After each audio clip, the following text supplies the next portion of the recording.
Hey guys, അപ്പോൾ ഇന്ന് ഞാൻ നിങ്ങൾക്ക് വേണ്ടി കൊണ്ടുവന്നിരിക്കുന്ന മൂവി 2008 ഒരു ക്രൈം ത്രില്ലർ മൂവിയായിട്ട് പുറത്തിറങ്ങിയ സർവെയിലൻസ് എന്ന് പറഞ്ഞിട്ടൊരു മൂവിയാണ് നമ്മളിന്ന് എക്സ്പ്ലെയിൻ ചെയ്യാൻ പോകുന്നത്. അധികമായിട്ട് ഒന്നും പറയുന്നില്ല, കാരണം ആ ഒരു ഇൻട്രസ്റ്റ് നഷ്ടപ്പെടും. അതേപോലെ തന്നെ ഇതുപോലെ ഒരുപാട് മൂവീസ് ഇനി നിങ്ങൾക്ക് വേണമെന്നുണ്ടെങ്കിൽ നിങ്ങളുടെ സപ്പോർട്ട് എനിക്ക് ആവശ്യമാണ്. അതിന് നിങ്ങൾ ചെയ്യേണ്ടത് ഈ ഒരു ചാനൽ മറക്കാതെ ഒന്ന് സബ്സ്ക്രൈബ് ചെയ്ത് വെച്ചേക്കുക. അതേപോലെ തന്നെ അടുത്തുള്ള ആ ഒരു ബെല്ലൈക്കണും കൂടി എനേബിൾ ചെയ്ത് വെച്ച് കഴിഞ്ഞാൽ നോട്ടിഫിക്കേഷൻ കറക്റ്റ് ആയിട്ടുള്ള സമയത്ത് നിങ്ങൾക്ക് കിട്ടും. ഇത്ര മാത്രമേ ഉള്ളൂ. ഇനി എന്തായാലും നമുക്ക് നേരെ സ്റ്റോറിയിലേക്ക് പോവാം. ഈ ഒരു മൂവിയുടെ തുടക്കത്തിൽ രാത്രി സമയത്ത് ഒരു വീടിനകത്ത് കുറച്ചുപേരിങ്ങനെ ഉറങ്ങിക്കിടക്കാണ്. പെട്ടെന്ന് മുഖംമൂടി ധരിച്ച രണ്ടുപേർ അകത്തേക്ക് കയറി വന്ന് അവിടെയുള്ള ഓരോരുത്തരെയായിട്ട് കൊല്ലുന്നു. അതും വളരെ കൊടൂരമായിട്ട്. അങ്ങനെ എല്ലാവരെയും കൊല്ലുമ്പോഴത്തേക്കും അതിനകത്തൊരു ലേഡി മാത്രമുണ്ട്. അവരായാലും രക്ഷപ്പെട്ട് വീടിന് വെളിയിലേക്ക് അലറി വിളിച്ചിങ്ങനെ ഓടാണ് ആരെങ്കിലും രക്ഷപ്പെടുത്താൻ വേണ്ടി. പക്ഷെ അവരുടെ പുറകെ തന്നെ ആ ഒരു കൊലയാളികൾ കാറും കൊണ്ടുവന്ന് അവസാനം ആ ഒരു സ്ത്രീയെയും ഈ റോഡിൽ വെച്ച് തന്നെ കൊല്ലുകയും ചെയ്തു. അങ്ങനെ അത് കഴിഞ്ഞപ്പോൾ അടുത്ത സീനിൽ കാണിക്കുമ്പോൾ ഒരു കാറിൽ രണ്ടുപേരിങ്ങനെ പോയിക്കൊണ്ടിരിക്കുകയാണ്. ഇവർ രണ്ടുപേരും FBI ഏജന്റുമാരാണ്. അതിൽ ആ ഒരു ലേഡിയുടെ പേര് എലിസബത്ത്, അവന്റെ പേര് സാം. ഇപ്പോൾ ഒരു കേസിന്റെ ഭാഗമായിട്ട് അടുത്തുള്ളൊരു പോലീസ് സ്റ്റേഷനിലേക്കാണ് ഇവർ രണ്ടുപേരും പോകുന്നത് തന്നെ. അങ്ങനെ നേരത്തെ തന്നെ ഇവർ രണ്ടുപേരും ആ ഒരു സ്റ്റേഷനടുത്തേക്ക് ചെല്ലുന്നു. അതുമല്ല ആ കാറിലിരിക്കുമ്പോൾ തന്നെ രണ്ടുപേരും ഈ കേസ് ഫയൽ ഉണ്ടല്ലോ അതെടുത്തിങ്ങനെ വായിച്ചു നോക്കിയിട്ടാണ് നമ്മൾ രണ്ടുപേരെയാണ് ചോദ്യം ചെയ്യേണ്ടത്. ഒരു ടീനേജർ ആയിട്ടുള്ള ലേഡിയും അതേപോലെ തന്നെ ഒരു ചെറിയ പെൺകുട്ടിയും. കൂടാതെ ഇതിലൊരു പോലീസും ഉൾപ്പെട്ടിട്ടുണ്ട്. അതുകൊണ്ട് അയാളെയും ചോദ്യം ചെയ്യേണ്ടതുണ്ട് എന്ന് പറഞ്ഞ് ഇവർ രണ്ടുപേരും അകത്തേക്ക് കയറി പോവാണ്. അപ്പൊ അകത്തേക്ക് ചെല്ലുമ്പോഴത്തേക്കും ഇവിടെയുള്ള ഇൻസ്പെക്ടർ ആയാലും ഇവരെ കണ്ടിട്ട് വാ സാർ, അകത്തേക്ക് വാന്ന് പറഞ്ഞിട്ട് ഞങ്ങൾ കഷ്ടപ്പെട്ട് ഈ ഒരു കേസിലുള്ള എല്ലാവരെയും പിടിക്കും, നിങ്ങൾ വന്ന് അത് സോൾവ് ആക്കിയിട്ട് പോകും. അപ്പോൾ സാമു പറയും, ഇല്ല സാർ, അങ്ങനെയൊന്നുമില്ല, നമുക്കെന്തായാലും കേസ് എങ്ങനെയെങ്കിലും അവസാനിപ്പിക്കണം, അത്ര മാത്രമേ ഉള്ളൂ. അപ്പോൾ ഇവർ ചോദിക്കും, അല്ല ഈ ഒരു സ്റ്റേഷനിൽ മൊത്തമായിട്ട് എത്ര പേരുണ്ടെന്ന് ചോദിക്കുമ്പോൾ ഈ ഒരു ഇൻസ്പെക്ടർ, അതേപോലെ തന്നെ 2 കോൺസ്റ്റബിള്, അതേപോലെ തന്നെ ഇവർ ചോദ്യം ചെയ്യാനായിട്ടുള്ള ആ ഒരു പോലീസുകാരൻ, പിന്നെ അവരുടെ കൂടെ തന്നെ ഒരു വലിയ പെൺകുട്ടിയും അതേപോലെ തന്നെ ഒരു ചെറിയ പെൺകുട്ടിയും. ഇവർ രണ്ടുപേരും വിറ്റ്നസ് ആണ്. അപ്പോൾ എലിസബത്ത് ചോദിക്കും, അല്ല ഇവിടെ ലേഡി പോലീസ് ഒന്നുമില്ലെന്ന് ചോദിക്കുമ്പോൾ വേറൊരു ലേഡി പുറകിലൂടെ വന്നിട്ട്, ഇവിടെ ലേഡി പോലീസ് ഒന്നുമില്ല, പിന്നെ ഞാൻ ഇവിടുത്തെ ജോലികളൊക്കെ അത്യാവശ്യം ചെയ്യും, ക്ലീൻ ചെയ്യും, എൻ്റെ പേര് ജാനറ്റർ. അപ്പോൾ ഇവർ രണ്ടുപേരും ഇവിടേക്ക് വന്നിരിക്കുന്നതിന്റെ പ്രധാനപ്പെട്ട കാരണം എന്താണെന്ന് വെച്ചാൽ ഇവിടെ ഹൈവേയിൽ ഒരു കൊലപാതകം നടന്നിട്ടുണ്ട്. അതിൽ രക്ഷപ്പെട്ടത് ഒരു ചെറിയ പെൺകുട്ടി, അതേപോലെ തന്നെ വേറൊരു വലിയ പെണ്ണ്, കൂടാതെ ഈ ഒരു സ്റ്റേഷനിലുള്ള മറ്റൊരു പോലീസുകാരനും ആ ഒരു കൊലപാതകത്തിൽ മരണപ്പെടുകയും ചെയ്തു. അപ്പോൾ എലിസബത്ത് ആയാലും പറയും, ശരി, ഞാൻ എന്തായാലും ആദ്യം ആ ഒരു ചെറിയ പെൺകുട്ടിയാണ് ചോദ്യം ചെയ്യാൻ പോകുന്നത്. ഞങ്ങളുടെ വണ്ടിയിലെ 3 ക്യാമറ ഉണ്ട്, 3 റൂമുകളിലായിട്ട് അത് സെറ്റ് ചെയ്യണം, 3 പേരെ 3 റൂമിലാക്കണം. അങ്ങനെ എലിസബത്ത് ആയാലും നേരെ ആ ഒരു ചെറിയ പെൺകുട്ടിയുടെ അടുത്തേക്ക് ചെല്ലാണ്. അപ്പോൾ ഈ ഒരു ചെറിയ പെൺകുട്ടിയെ നമുക്ക് എന്തായാലും സാറേന്ന് വിളിക്കാം, സാറക്കുട്ടി. അങ്ങനെ സാറക്കുട്ടിയുടെ അടുത്തേക്ക് ചെന്നിട്ട്, സ്രാവുംകുട്ടിയല്ല സാറക്കുട്ടി, മോളെ ഹൈവേയിൽ എന്താ സംഭവിച്ചത് അത് ചോദിക്കാൻ വേണ്ടിയിട്ടാണ് ആൻറ്റി ഇവിടേക്ക് വന്നിട്ടുള്ളത്. അതിനു മുന്നേ മോൾ എന്തായാലും കുറച്ച് റിലാക്സ് ആവണം എന്ന് പറയുമ്പോൾ തന്നെ അടുത്തായിട്ട് മറ്റൊരു പെണ്ണിരിപ്പുണ്ട്. അപ്പോൾ ഇവളെ എന്തായാലും നമുക്ക് ലൂസി എന്ന് വിളിക്കാം. ഇവളാണെങ്കിൽ നല്ലതുപോലെ മയക്കുമരുന്നെല്ലാം യൂസ് ചെയ്യുന്നുണ്ടായിരുന്നു. അതുകൊണ്ട് തന്നെ അവളുടെ കിളിയെല്ലാം പോയിട്ട് ഒരു ലൂസിനെ പോലെ ഇരിക്കുകയാണ്. അതുകൊണ്ടാണ് നമുക്ക് ഇവളെ ലൂസി എന്ന് വിളിക്കാന്ന് പറഞ്ഞത്. അപ്പോഴേ തന്നെ ലൂസി ചോദിക്കുന്നുണ്ട്, നിങ്ങൾ FBI ആണോ? അങ്ങനെയാണെങ്കിൽ ഞാൻ മയക്കുമരുന്ന് യൂസ് ചെയ്തതിനെ എന്നെ പിടിക്കാൻ പോകണമെന്ന് ചോദിക്കുമ്പോൾ, ഹേയ്, അതിനൊന്നല്ല വന്നിട്ടുള്ളത്, ആ ഹൈവേയിൽ നടന്ന കാര്യം എന്താണെന്ന് ചോദിച്ച് മനസ്സിലാക്കണം, അത് കഴിഞ്ഞിട്ട് നിന്റെ കാര്യം എന്താണെന്ന് നോക്കാം. അതേസമയം ബാക്കിയുള്ളവരെല്ലാം ചോദ്യം ചെയ്യാമെന്ന് പറഞ്ഞിട്ട് ആ ഒരു സാം ഉണ്ടല്ലോ, അവനിപ്പോൾ ആ ഒരു ഇൻസ്പെക്ടറിന്റെ അടുത്ത് നിന്ന് നടന്നീനെ വരികയാണ്.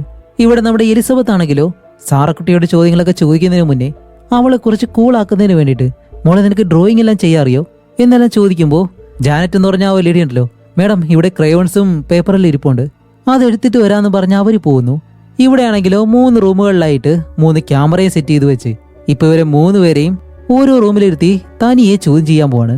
അതേസമയം ഇവിടെ നമ്മുടെ എലിസബത്തിന്റെ അടുത്തേക്ക് ആ ഒരു പോലീസുകാരനുണ്ടല്ലോ, ഈ ഒരു പോലീസുകാരനെ നമുക്ക് എന്തായാലും ജോൺ എന്ന് വിളിക്കാം. ഇപ്പൊ ജോൺ ആയാലും എലിസബത്തിന്റെ അടുത്തേക്ക് വന്നിട്ട് അവന്റെ കയ്യിലാണെങ്കിൽ കെട്ടിയെല്ലാം വെച്ചിട്ടുണ്ട്. മേഡം, അത് 2 പേരായിരുന്നു മുഖത്ത് മാസ്ക് എല്ലാം ഇട്ടിട്ട്, അവരാണ് ഈ ഒരു കാര്യം ചെയ്തതെന്ന് പറയുമ്പോൾ എലിസബത്ത് പറയും, ഹേയ്, ഇവിടെ കുട്ടിയിരിക്കുന്നുണ്ടോ, അതുകൊണ്ട് എന്തായാലും നമുക്ക് പിന്നീട് ഇതിനെപ്പറ്റി സംസാരിക്കാം എന്ന് പറയുമ്പോൾ ലൂസിയാണെങ്കിലോ എനിക്കൊന്ന് ബാത്റൂമിൽ പോകണമെന്ന് പറഞ്ഞിട്ട് അവൾ നേരെ ബാത്റൂമിലേക്ക് പോകുന്നു. ഇവിടെ നമ്മുടെ സാം ആണെങ്കിൽ നേരെ ആ ഒരു പോലീസുകാരൻ ജോണിന്റെ അടുത്തേക്ക് ചെന്നിട്ട് അവനോട് ചോദ്യങ്ങളൊക്കെ ചോദിക്കണം. അപ്പോൾ ജോണിനുള്ള ദേഷ്യം എന്താണെന്ന് വെച്ചാൽ ഈ ഒരു കേസ് സ്റ്റാർട്ട് ചെയ്തതേ ഇവരാണ്, അതുപോലെ ഇവന്റെ പാർട്ണറായിട്ടുള്ള ഒരു പോലീസുകാരൻ മരണപ്പെടുകയും ചെയ്തു. അതിനിടയിൽ ഈ ഒരു FBI വന്നിട്ട് ഈ ഒരു കേസ് സോൾവ് ആക്കി പോയി കഴിഞ്ഞാൽ അവർക്കല്ലേ ക്രെഡിറ്റ്. ആ ഒരു ദേഷ്യം ജോണിനുണ്ട്. അപ്പോൾ സാമായാലും പറയുന്നുണ്ട്, ഇല്ല സാർ, അങ്ങനെയൊന്നുമില്ല, എന്തായാലും ഇതിന്റെ ക്രെഡിറ്റ് നിങ്ങൾക്ക് കൂടി കിട്ടും, കാരണം നിങ്ങളാണ് ഈ ഒരു കേസ് സ്റ്റാർട്ട് ചെയ്തത്, അത് ഞങ്ങൾക്ക് അറിയാം എന്ന് പറയുമ്പോൾ ഇവിടെ ആ ഒരു പെണ്ണുണ്ടല്ലോ ലൂസി, അവള് ബാത്റൂമിൽ പോയി തിരിച്ചു വരുമ്പോൾ എലിസബത്ത് ആയാലും അവളുടെ അടുത്തേക്ക് വന്നിട്ട് പറയുന്നുണ്ട്, നീ എന്തിനാണ് ബാത്റൂമിനകത്തേക്ക് പോയെന്ന് എനിക്കറിയാം, ഈ പോലീസ് സ്റ്റേഷൻ അകത്ത് വെച്ച് തന്നെ നിനക്കത് യൂസ് ചെയ്യണമല്ലേ? നീ ഇപ്പോൾ ഒരു വിറ്റ്നസ് ആണ്, അതുകൊണ്ട് ഇനി ഒരിക്കലും ഇതുപോലെ ചെയ്യരുത്. ചെയ്തു കഴിഞ്ഞാൽ നിന്നെ പിടിച്ച് ജയിലിനകത്തിടും എന്നും പറഞ്ഞിട്ട് ഇവരെ 3 പേരെയും 3 റൂമുകളിലായിട്ട് ഇങ്ങനെ മാറ്റുകയാണ്. എന്നിട്ട് സാം ആണെങ്കിലോ നേരെ ആ ഒരു സ്ക്രീനിന്റെ മുന്നിലേക്ക് വന്ന് ഇവരെ 3 പേരുടെയും ചോദ്യം ചെയ്യല് അതെങ്ങനെ പോകുന്നതിനെ നോക്കുന്നുണ്ട്. എന്നിട്ട് ആ ഒരു ചെറിയ പെൺകുട്ടിയുണ്ടല്ലോ, നമ്മുടെ സാറക്കുട്ടി, അവളെ മാത്രം ഇങ്ങനെ സൂം ചെയ്ത് നോക്കുന്നു. അത് കഴിഞ്ഞിട്ട് ജോൺ എന്ന് പറഞ്ഞ ആ ഒരു പോലീസുകാരനെ കാണിക്കുമ്പോൾ അവൻ മറിച്ചു വെച്ച ചുണ്ടൻ വെള്ളം എടുത്ത് മീശയിൽ വെച്ചിട്ട് FBI എന്നും പറഞ്ഞ് ഭ്രാന്തനെ പോലെ ഇങ്ങനെ ശബ്ദം ഉണ്ടാക്കാണ് ഇവരെ ദേഷ്യം പിടിപ്പിക്കാൻ വേണ്ടി. അപ്പോൾ സാം പറയും, അല്ല ഈ ഒരു ചുണ്ടൻ വെള്ളത്തെ കുറിച്ച് പിടിച്ച് നേരെ ഇരുത്താൻ കഴിയോ? ക്യാമറയുടെ മുന്നിൽ വന്നിട്ട് എന്തൊക്കെയോ കോപ്രായം കാണിക്കുന്നു എന്നും പറഞ്ഞിട്ട് ഇപ്പോൾ നമ്മുടെ ജോണിനെയാണ് ആദ്യം ചോദ്യം ചെയ്യുന്നത്. അവനോട് ചോദിക്കുമ്പോൾ ജോൺ പറയും, ഞാനും എൻ്റെ പാർട്ട്ണറും കോഫി കുടിച്ചുകൊണ്ടിരിക്കുമായിരുന്നു എന്നിങ്ങനെ പറയുമ്പോൾ സത്യത്തിൽ അവർ രണ്ടുപേരും ഒരുപാട് ഇല്ലീഗലായിട്ടുള്ള തോക്കുകൾ കൈവശം വെച്ച് അത് വെച്ചിങ്ങനെ ഷൂട്ട് ചെയ്യായിരുന്നു. ഇപ്പൊ എങ്ങനെയാണെന്ന് വെച്ചാല് ഇവർ ചോദ്യം ചോദിക്കുമ്പോൾ വിറ്റ്നസ് ആയിട്ടുള്ള ഇവർ പറയുന്നത് കള്ളമായിട്ടുള്ള കാര്യമാണ്. പക്ഷേ യഥാർത്ഥത്തിൽ എന്താണ് സംഭവിച്ചതെന്ന് നമുക്ക് മാത്രമേ കാണിച്ചു തരത്തുള്ളൂ. അത് കഴിഞ്ഞിട്ട് ഇവിടെ ലൂസിയെ ചോദ്യം ചെയ്യാണ്, അല്ല ഈ ഒരു സംഭവം നടക്കുന്നതിന് മുന്നേ നിങ്ങൾ എന്താ ചെയ്തുകൊണ്ടിരുന്നത് ചോദിക്കുമ്പോൾ ഞാനും എൻ്റെ ബോയ് ഫ്രണ്ടും ഒരു ഇന്റർവ്യൂക്ക് പോവായിരുന്നു, അതിൽ ഞങ്ങൾ പാസ്സായി.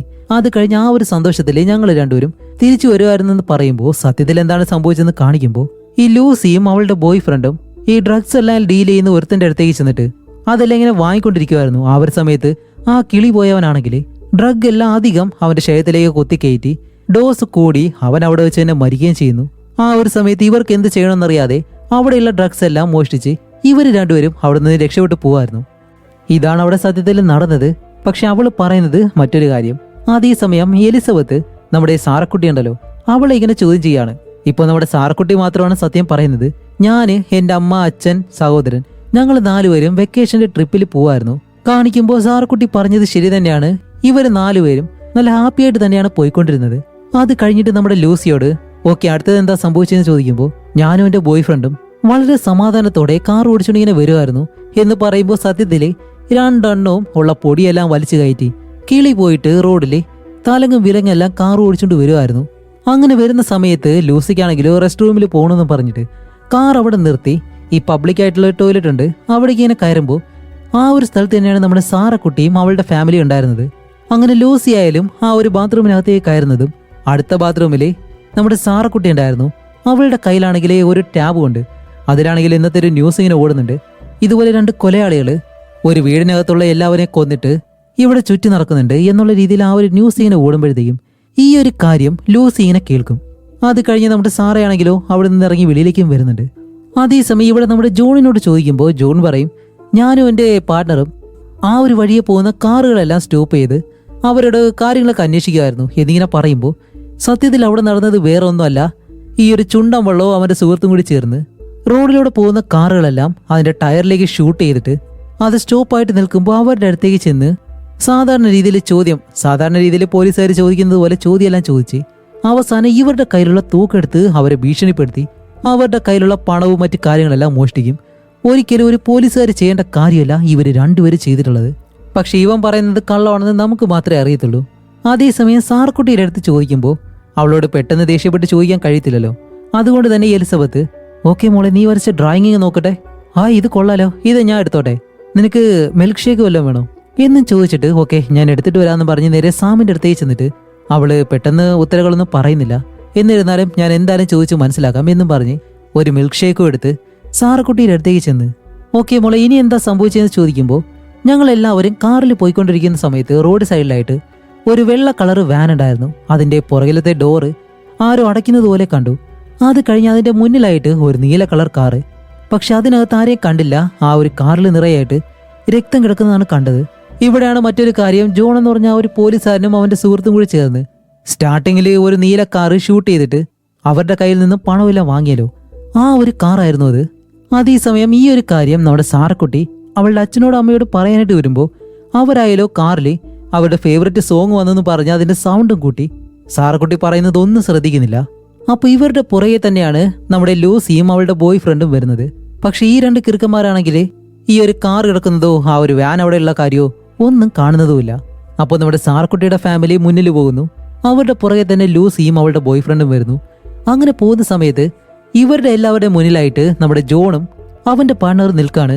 അപ്പോൾ ഇവരാണെങ്കിലും നോക്കുമ്പോൾ സാറക്കുട്ടിയുടെ ഫാമിലിയുടെ കാർ കാണുമ്പോഴത്തേക്കും ഒരു കാർ കണ്ടിട്ടുണ്ട്, എന്ന് പറഞ്ഞ് തോക്കെടുത്ത് പെട്ടെന്ന് ഇവരുടെ കാർ അങ്ങ് ഷൂട്ട് ചെയ്യും. അപ്പൊ ആ ഒരു ടയർ പഞ്ചറായിട്ട് വണ്ടി അവിടെ നിൽക്കുന്നതും പുറകിൽ വരുന്ന നമ്മുടെ ലൂസിയും ബോയ് ഫ്രണ്ടും ഇത് പെട്ടെന്ന് കണ്ട് സഡൻ ബ്രേക്ക് അടിച്ച് അവരുടെ വണ്ടിയുടെ പുറകിൽ തന്നെ നിർത്തുകയാണ്. അപ്പോഴേക്കാണ് ജോൺ പറയുന്നത്, ഹേയ്, ഒരു വണ്ടിയല്ല 2 വണ്ടി, എന്തായാലും ഇന്ന് കോളടിക്കും എന്ന് പറഞ്ഞ് ഇവര് രണ്ടുപേരും വണ്ടിയെടുത്ത് ഇവരുടെ അടുത്തേക്ക് വരുന്ന സമയത്ത് ഈ പോലീസുകാർ പുറകെ ഉണ്ടെന്നുള്ള കാര്യം മനസ്സിലാക്കിയ നമ്മുടെ ലൂസി അവളുടെ ബോയ് ഫ്രണ്ടും പെട്ടെന്ന് തന്നെ ഈ ഒരു മയക്കുമരുന്ന് മറ്റു കാര്യങ്ങളെല്ലാം വണ്ടിക്കകത്തേക്ക് ഇങ്ങനെ ഒളിപ്പിച്ചു വെക്കുന്നു.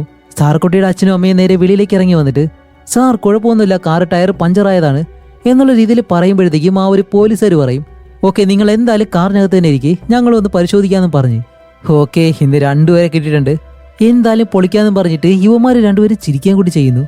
അത് കഴിഞ്ഞിട്ട് എന്നിട്ട് നമ്മുടെ ജോൺ നേരെ സാർക്കുട്ടിയുടെ അച്ഛൻ്റെ അടുത്തേക്ക് വന്നിട്ട്, നിങ്ങൾ കാർ വളരെ ഫാസ്റ്റ് ആയിട്ടാണ് ഡ്രൈവ് ചെയ്തത്, അതുകൊണ്ടാണ് കാറിന്റെ ടയർ പഞ്ചറായത്, നിങ്ങളുടെ ലൈസൻസ് ഒക്കെ എടുക്കാൻ പറയുമ്പോൾ അയാളായാലും ലൈസൻസ് എടുത്ത് ഇങ്ങനെ കൊടുക്കുന്നുണ്ട്, അതല്ല പേഴ്സ് ഉൾപ്പെടെ ഇങ്ങനെ എടുക്കാൻ പറയും. എന്തിനാണ്? ഈ ഒരു പണം എടുക്കാൻ വേണ്ടി. അപ്പൊ ആ ഒരു പാർട്ണർ ആണെങ്കിലും ലൂസിയുടെ അടുത്തും അതുപോലെ തന്നെയാണ് ചെയ്യുന്നത്, അവരുടെയും പേഴ്സ് വാങ്ങിയിട്ട്. ഇവർ 2 പേരും ഡ്രഗ് യൂസ് ചെയ്തിട്ടുള്ള കാര്യം അവർക്ക് മനസ്സിലായി.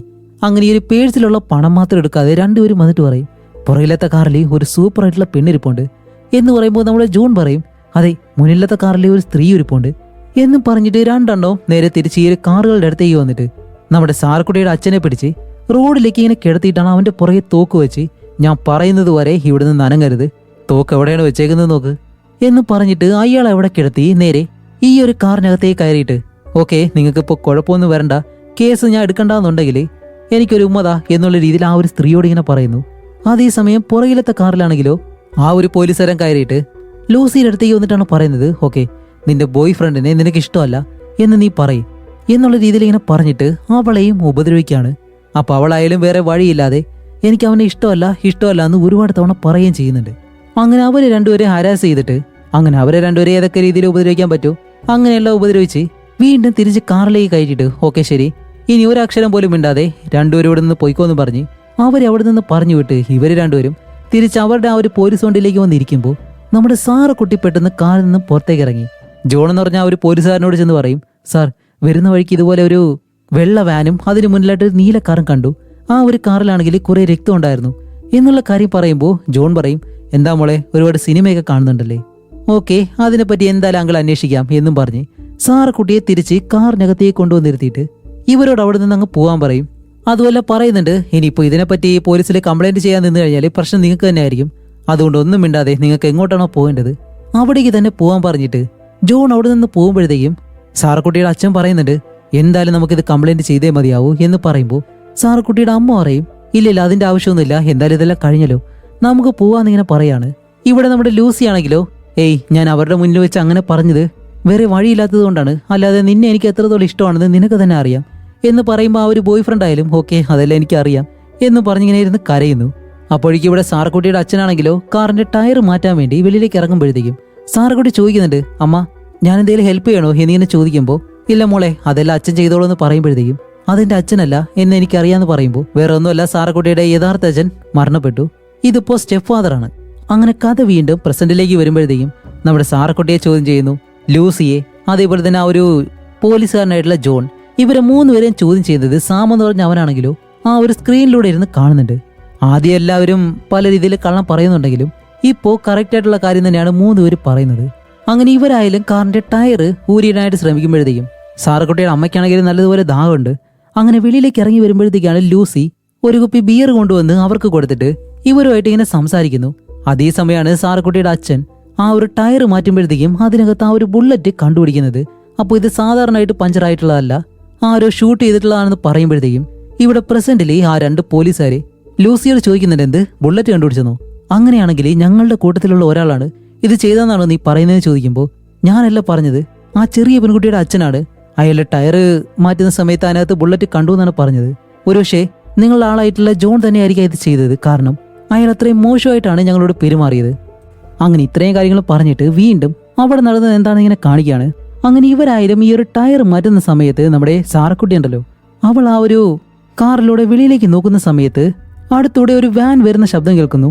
പെട്ടെന്ന് നോക്കുമ്പോഴത്തേക്കാണ് അവൾ നേരത്തെ കണ്ട ആ ഒരു വെള്ള വാൻ അത് ഇവരുടെ കാറ് കഴിഞ്ഞിട്ട് മുന്നിലേക്ക് ഇങ്ങനെ പോവാണ്. അതേസമയം നമ്മുടെ പോലീസുകാരനായിട്ടുള്ള ജോണും അവന്റെ പാർട്ണറും ഇതെല്ലാം കഴിഞ്ഞ് തിരിച്ചു വരുന്ന സമയത്താണ് നമ്മുടെ സാറക്കുട്ടി പറഞ്ഞതുപോലെ ആ ഒരു നീല കാർ ഇവർ കാണുന്നത്. അപ്പൊ ഈ ഒരു കാറാണ് സ്റ്റാർട്ടിങ്ങിൽ ഇവർ ഷൂട്ട് ചെയ്ത് അത് പഞ്ചറാക്കിയത്. അതുപോലെ ഇവർ ഇറങ്ങി വന്നിട്ട് ആ ഒരു കാർ പരിശോധിക്കുമ്പോഴത്തേക്കും അതിനകത്ത് ആരെയും കാണാനുമില്ല. അവിടെ മുഴുവനായിട്ട് രക്തം പറ്റി കിടക്കുന്നു. അപ്പോൾ നമ്മുടെ സാറക്കുട്ടി പറഞ്ഞത് എന്തായാലും ശരിയായിട്ടുള്ള കാര്യമാണെന്ന് മനസ്സിലാക്കി ഇവർ രണ്ടുപേരും പെട്ടെന്ന് ആ ഒരു വണ്ടിയെടുത്ത് ഈ ഒരു വാനിനെ പിടിക്കാനായിട്ട് പുറകെ തന്നെ പോകുന്നുണ്ട്. അതുപോലെ ഡിപ്പാർട്ട്മെന്റിലുള്ള ബാക്കി എല്ലാ പോലീസുകാരോടും ഇവിടേക്ക് വരാനും ആവശ്യപ്പെടുന്നുണ്ട്. അതേസമയം ഇവിടെ നമ്മുടെ സാറക്കുട്ടി ഇപ്പൊ എലിസബത്തിനോട് പറയും, എന്റെ അച്ഛനോട് ആ ഒരു വെള്ള വാനിനെ പറ്റി ഞാൻ ഒരിക്കലും പറഞ്ഞിരുന്നില്ല, കാരണം ആ ഒരു വാൻ തിരിച്ചു വന്നു എന്നിങ്ങനെ പറയുമ്പോൾ വീണ്ടും അവിടെ എന്താണ് സംഭവിച്ചെന്ന് കാണിക്കുമ്പോഴത്തേക്കാണ് മുന്നിലേക്ക് പോയ ആ ഒരു വാൻ പെട്ടെന്ന് തിരിച്ചു വരുന്നു. സാറക്കുട്ടിയുടെ അച്ഛനാണെങ്കിൽ ആ ഒരു ടയർ മാറ്റുന്നതിന്റെ കാര്യത്തിൽ ഈ കാറിനടിയിലേക്ക് കയറി ഇങ്ങനെ കിടക്കാണ്. ആ ഒരു സമയത്ത് കാണിക്കുമ്പോഴത്തേക്ക് നമ്മുടെ സാറക്കുട്ടി മാത്രം കാറിൽ നിന്നും ഇറങ്ങിയൊരു ഒറ്റ ഓട്ടം. ഇവരോട് എന്താണെന്ന് പറയുന്നില്ല. കാണിക്കുമ്പോഴത്തേക്കാണ് ആ ഒരു വെള്ള വാൻ ഉണ്ടല്ലോ അത് നല്ല സ്പീഡിന് വന്നിട്ട് ഇവരുടെ ആ ഒരു കാറിലേക്ക് ഇടിച്ചങ്ങ് കയറുന്നതും ആ കാറ് പെട്ടെന്ന് താഴേക്കായിട്ട് സാറക്കുട്ടിയുടെ അച്ഛൻ അടിയിൽ വെച്ച് തന്നെ മരിക്കുന്നു. അത് കഴിഞ്ഞ് മുന്നിൽ നിന്ന ആ ഒരു ലൂസിയുടെ ബോയ് ഫ്രണ്ട് ഉണ്ടല്ലോ അവൻ ഈ ഒരു 2 കാറിന്റെ നടുവിൽ പെട്ട് അവനും അവിടെ വെച്ച് തന്നെ മരിക്കുകയാണ്. അപ്പൊ ഇതിൽ ബാക്കിയുള്ളത് ലൂസി, അതേപോലെ തന്നെ സാറക്കുട്ടിയുടെ അമ്മയും സഹോദരനും. അതേസമയം ഈ ഒരു കാർ ഓടിച്ചത് ആരാണെന്നറിയാൻ വേണ്ടി ലൂസി പെട്ടെന്ന് വന്ന് ആ ഒരു കാറിന് മുന്നിലേക്ക് വന്നിട്ട് ഏത് വടുവനാടാ വണ്ടി ഓടിച്ചതെന്ന് ഇങ്ങനെ ചോദിക്കുമ്പോൾ മുന്നിലിരിക്കുന്നവനാണെങ്കിലോ ആൾറെഡി മരിച്ചിരിക്കുകയാണ്. അതേസമയം നമ്മുടെ സാറക്കുട്ടി ഓടി പോകുന്നതും ഈ ഒരു പോലീസുകാർ പെട്ടെന്ന് ആ ഒരു വഴിക്ക് വന്ന് സാറക്കുട്ടിയെ കണ്ടിട്ട്, മോളെ ഒരു കാരണവശാലും പുറകിലേക്ക് വരരുത്, അത് ഞങ്ങൾ നോക്കിക്കോളാന്ന് പറഞ്ഞിട്ട് ഇവർ രണ്ടുപേരും അവിടേക്ക് ഇങ്ങനെ പോവാണ്. അങ്ങനെ ഈ ഒരു 2 പോലീസുകാരും വന്നിട്ട് ഈ ഒരു വാനിന്റെ അടുത്തേക്ക് വന്ന് അത് ഓടിച്ചതാരാണെന്ന് നോക്കുമ്പോഴത്തേക്കും ആൾറെഡി ആ ഒരാൾ മരിച്ചിടപ്പുണ്ട്. അതേപോലെ തന്നെ ഹോസ്റ്റേജ് ആയിട്ട് ഒരാളെ പിടിച്ച് മുന്നിൽ കെട്ടി വെച്ചിട്ടുണ്ട്. അയാളുടെ ദേഹത്താണെങ്കിൽ ഒരു കറുത്ത തുണി ഇങ്ങനെ ഇട്ടേക്കാണ്. അങ്ങനെ ഇവർ രണ്ടുപേരും നേരെ പുറകിലേക്ക് വന്ന് ആ ഒരു വാനിന്റെ ബാക്ക് ഡോർ തുറക്കാനായിട്ട് നിൽക്കും. പക്ഷെ എത്ര ശ്രമിച്ചിട്ട് അവർക്ക് തുറക്കാൻ കഴിയുന്നില്ല. അപ്പോൾ നമ്മുടെ ജോൺ പോലീസുകാരൻ എന്താ ചെയ്യുന്നത് വെച്ചാൽ നേരെ വാനിന്റെ മുന്നിലേക്ക് ചെന്ന് അതിന്റെ ഗ്ലാസ് ഇടിച്ച് പൊട്ടിക്കാനായിട്ട് ശ്രമിക്കുമ്പോഴത്തേക്കും പെട്ടെന്നൊരു ബുള്ളറ്റ് ഈ ഡ്രൈവർ സീറ്റിൽ മരിച്ചിരുന്ന അയാളുടെ മുഖത്തുകൂടി അങ്ങനെ പുറത്തേക്ക് വന്നിട്ട് ജോണിന്റെ കൈയിലേക്ക് തറച്ചങ്ങായിരുന്നു. അവന്റെ കൈ നല്ലതുപോലെ മുറിഞ്ഞിട്ട് വേദന കൊണ്ട് അവൻ കരയാണ്. അതുമല്ല ആ ഒരു ഹോസ്റ്റേജ് ആയിട്ട് പിടിച്ചു വെച്ചിരുന്ന ആ ഒരുത്തനുണ്ടല്ലോ അയാളെ വെളിയിലേക്ക് കൊണ്ടുവരുമ്പോഴത്തേക്കാണ് അത് ഹോസ്റ്റേജ് ഒന്നുമല്ല, അതും ഈ ഒരു കൊലയാളികളിലെ ഒരാളായിരുന്നു. അങ്ങനെ ഈ ഒരു കൊലയാളികളും അതേപോലെ തന്നെ പോലീസുകാരും പരസ്പരം അങ്ങോട്ടേക്കായിട്ട് ഷൂട്ട് ചെയ്യാണ്. അങ്ങനെ ഇവിടെ ആ ഒരു ഷൂട്ടിങ് നടക്കുമ്പോഴത്തേക്കും നമ്മുടെ ലൂസി സാറക്കുട്ടിയെ നേരെ വിളിച്ചിട്ട് ഈ ഒരു പോലീസ് വണ്ടിയുടെ പുറകിലേക്ക് ഇവർ രണ്ടുപേരും കയറിയിരിക്കും.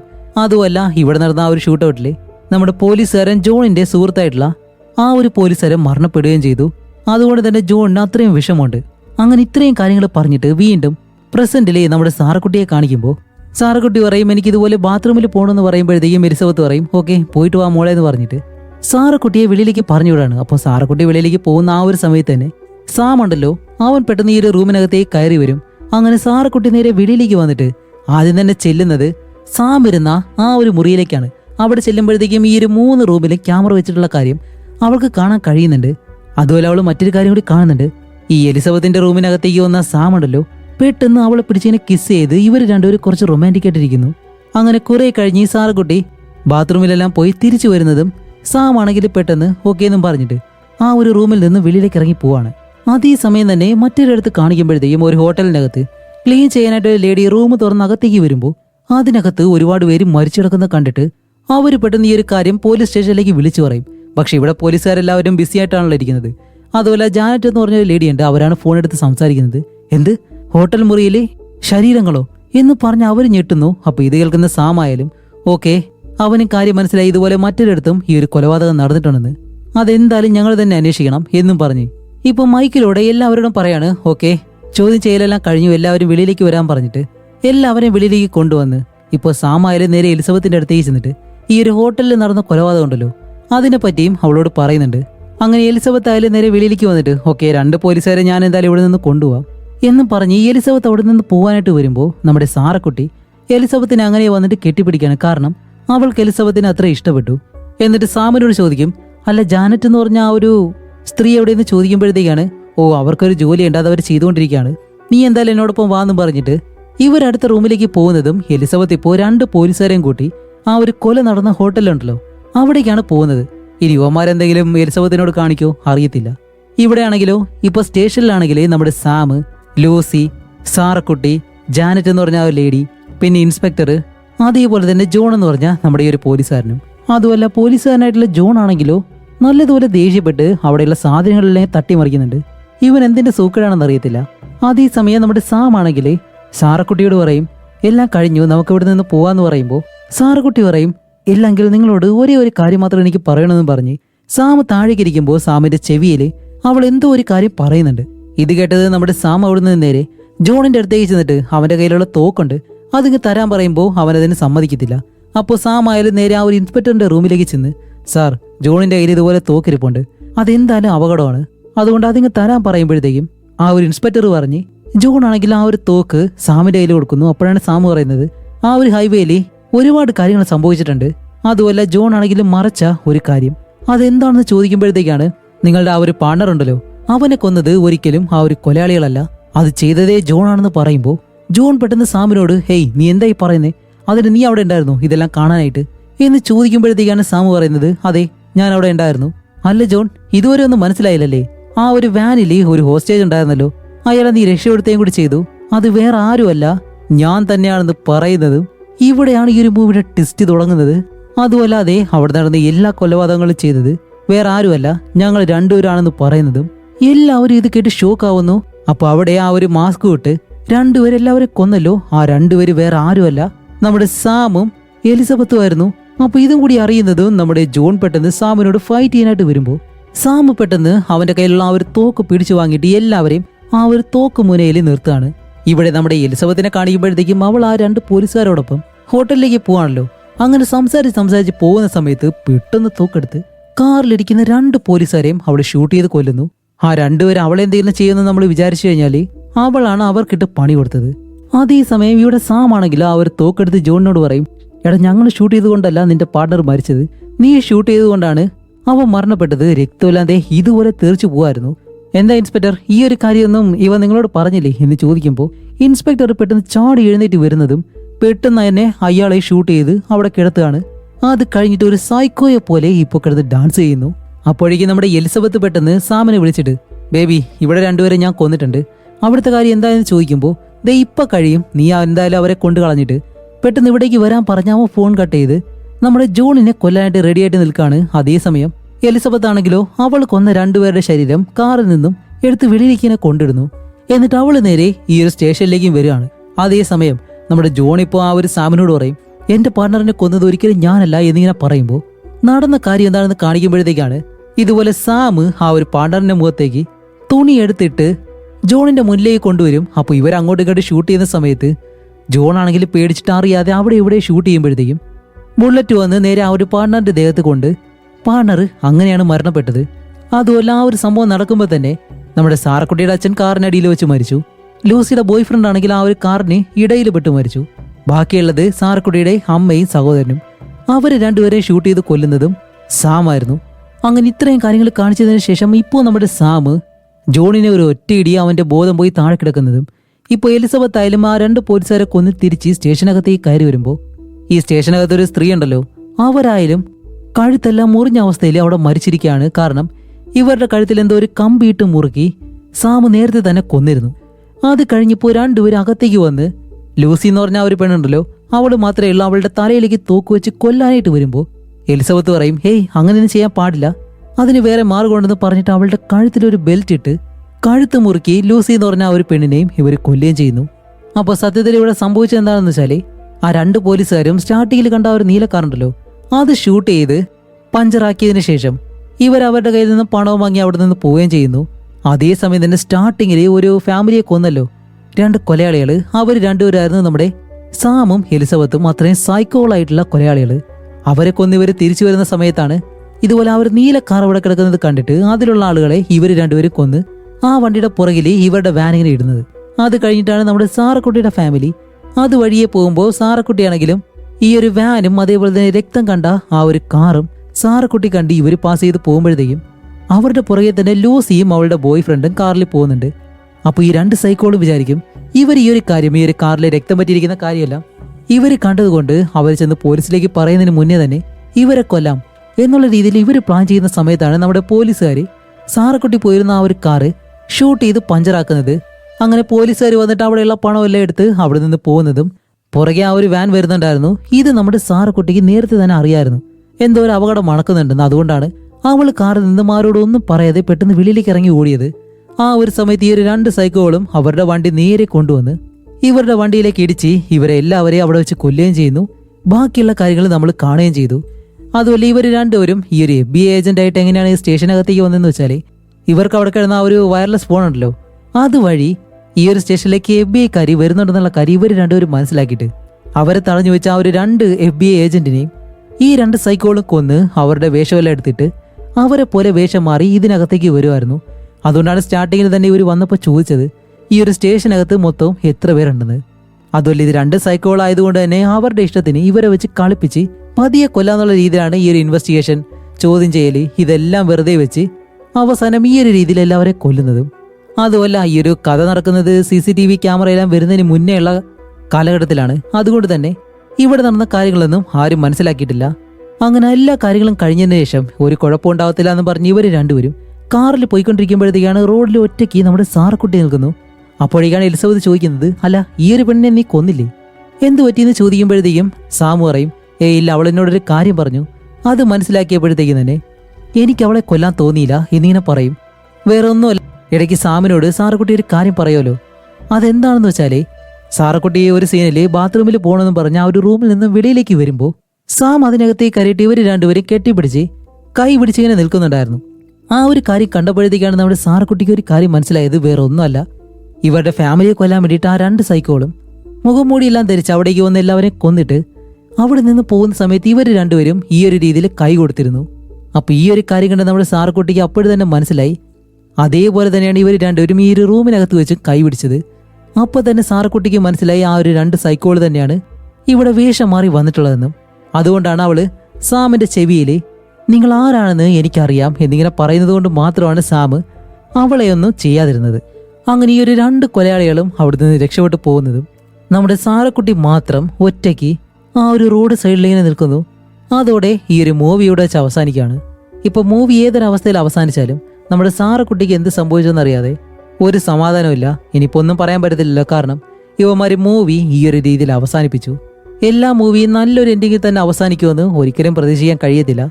ഇതുപോലെ ഡിഫറെൻ്റ് ആയിട്ടുള്ള എൻഡിങ്ങും നമ്മൾ കാണേണ്ടി വരും. അതുകൊണ്ട് ഈ ഒരു എക്സ്പീരിയൻസ് എങ്ങനെയുണ്ടായിരുന്നെന്ന് നിങ്ങളുടെ അഭിപ്രായം എന്തായാലും തീർച്ചയായിട്ടും കമൻറ്റ് ചെയ്യുക. അടുത്തൊരു നല്ല മൂവിയായിട്ട് ഉടനെ തന്നെ വരാം. അതുവരയ്ക്കും ബൈ.